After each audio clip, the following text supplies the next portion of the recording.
What is up, guys? Welcome to another video, and today we have got some more Need for Speed information. And today we're going to be talking about AllDrive, we're going to be talking about the multiplayer, and we're also going to be talking about the versions that you can actually pre-order at the moment, and in my opinion you should hold off at least for a few months before pre-ordering the game. And you know, so I'm just going to give a few other opinions and just talk about the game in general. So without further ado, let's get straight into today's video. Okay, so yesterday GameSpot actually held an interview with Marcus Nielsen. He's one of the main lead developers of Need for Speed, and he kind of announced some things which we didn't really know about, so AllDrive and the multiplayer aspects of things. So we're going to quickly talk about that after I've shown you the clip where they're talking in the interview. So if you watch it now, I'll go ahead and come back afterwards and explain exactly what it means for us, the fans. How do you kind of feel, you said it's twice the size of Rivals, I believe. Yeah. How do you kind of keep that world engaging, filled with content, filled with amazing things for racers to discover? So, you know, we're basically looking at this world as you know, we talk about distraction-based gameplay, right? You've seen it in other open-world games. You know, you go out there and you think you're going to be doing something, and all of a sudden you're doing something else. And if you think about this AllDrive world that we have, where we have this seamless connection, or, you know, a seamless blend between single-player, co-op, and multiplayer, really. Play with up to 7 friends in whatever you do. You can play alone. You can play with 1 friend, 2 friends, 3 friends. It really is. That is part of the distraction-based gameplay. But then you add the cops to that. You add all the different you know, roads, challenges, missions.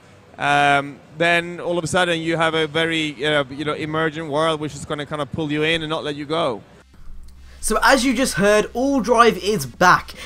You know, he said Marcus Nielsen actually mentioned in that interview that you're going to be in an AllDrive connected world where you are immersed in the experience, and he went on to go talk about some other stuff which I'll talk about in a minute. But yeah, AllDrive's back, which is great news. I believe if AllDrive was done right, it could be a very good implementation. Basically what AllDrive is, it's kind of the one element of the game that connects you to your friends, you know, the leaderboards and, you know, records. So kind of similar to how Forza does it with their speed cameras and their challenges.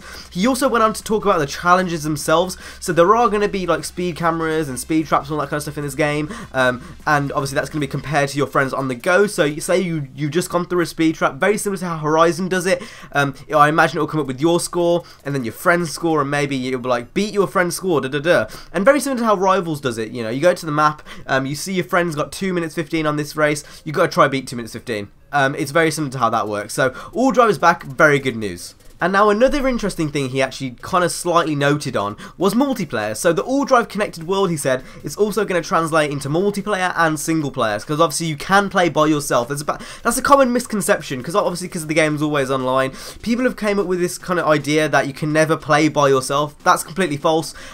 You can go into a single lobby with no other players in, but you just have to be connected to the EA servers, but that's for another video. Today we're going to be talking about the actual multiplayer. So he actually kind of mentioned, you know, the AllDrive connected world is going to carry on through multiplayer. You know, there's many things to do within the world, you know, such as be chased by cops, So this leads me to think that we're going to get, we're obviously going to get a free roaming mode. It just makes sense. I mean, it doesn't make sense for him to make this online, you know, AllDrive connected world, and then not make it able for me to drive with my friends online in free roam. It just doesn't make sense. So it's pretty much fact that that's going to come, you know. Like, if that didn't come, then we'd have a serious problem on our hands. So along with that, he also mentioned the fact that police are going to be involved with the AllDrive connected world. So, you know, you've got this destructive gameplay where you're doing one thing and then you go to another thing and then your police run you, and then you can go do a challenge and and he said this translates both into single player and multiplayer. So assuming from the wording he used, you can actually go into like multi-people police chases online. So you say you're playing with a group of friends. Obviously we don't know how many people you can get in a lobby and all that kind of stuff because they haven't announced it, but assuming, let's say it's I don't know, let's just say you've got 4 people in a lobby, you guys can get into a 4-man police chase. From the wording he used. I imagine this probably will be available, but that's pretty mad. That's a pretty mad feature indeed. But you know, that's enough of that. We'll talk about that more, you know, on another day when more content's released on AllDrive. Now we're going to talk about the special editions of the game and why I believe you should hold off before buying the special editions. But we're going to go through each edition of the game and what they include and what they entail, and then just give a bit of insight to what I believe you should buy. You know, depending on what type of Need for Speed fan you you are. So without further ado, let's go on to that. Okay, so I'll actually bring up an image now of both the editions of the game. Now, this is only on Origin at the moment, but I imagine there's going to be a similar thing for Xbox One and PS4 very shortly. So, with the Standard Edition, you only get the styling pack if you pre-order now. The styling pack hasn't really been talked about much, but I will click on this right now for you and tell you what it's actually including. So, in the styling pack, you're going to get a styling sticker, spoiler, rims, and splitter, and that's all you're going to get in the Standard Edition of the game. Now, the Standard Edition of the game is cheaper, I believe, if you give me 1 second to check. It's actually $49.99. And that's in pounds, so if you want to convert that, you can do that down below, but that's £49.99p. The Deluxe Edition is £55, I believe, 99p, depending on where you go. But obviously with the Deluxe Edition, you get a lot more stuff. So obviously you get the styling pack, which we just discussed. You get the performance pack, which gives you a performance sticker and early access to 3 performance upgrades, which includes the turbocharger, an engine block, and a special exhaust. So this will basically help you progress through the game a bit easier.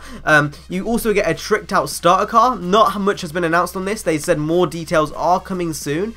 So I'm assuming that probably means like a pimped up Fiesta or something, maybe, I don't really know, but it's going to be so regular that I'm not sure whether it's really going to be worth it. The next one, you get exclusive wraps, so obviously it just makes your car look cooler. It probably will have something to do, it probably will just be a generic wrap which a lot of people use on their car. So it's, I'm thinking this is going to be a preset vinyl, not, you know, individual vinyls, but that's what I understand from this. They have said more details are coming soon. You also get a unique identifying sticker.